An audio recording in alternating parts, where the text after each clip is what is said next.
కేటీవీఆర్కే news కి స్వాగతం. శెట్టి ప్రజా పితామహుడు దుమ్మేటి వెంకటరెడ్డి విగ్రహాలను రాష్ట్ర వ్యాప్తంగా నెలకొల్పేందుకు కృషి చేస్తామని రాష్ట్ర శెట్టి ప్రజా కార్పొరేషన్ చైర్మన్ కుడిపూడి సత్యబాబు చెప్పారు.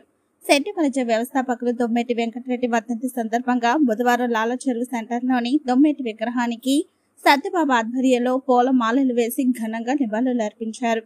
అనంతరం కుడిపూడి సత్యబాబు మాట్లాడుతూ రాష్ట్రంలో శెట్టి ప్రజ సామాజిక వర్గీయులు అధికంగా ఉన్న చోట దుమ్మేటి విగ్రహాలను ఏర్పాటు చేసేందుకు చర్యలు చేపడతామని అన్నారు.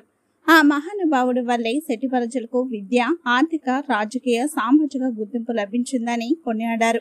1820 సంవత్సరాల్లో రంగూన్ వెళ్లి అక్కడ మేయర్గా, విద్యాశాఖ మంత్రిగా చేసిన దొమ్మేటి వెంకటరెడ్డి తర్వాత ఇక్కడకు వచ్చి తన యావదాస్తిని జాతి అభ్యున్నతికి ధారపోశారని పేర్కొన్నారు. ఆంధ్రలో శెట్టి ప్రజలకు గుర్తింపు తెచ్చి వారి పిల్లల కోసం విద్యా సంస్థ నెలకొల్పారని కుడిపూడి సత్యబాబు చెప్పారు.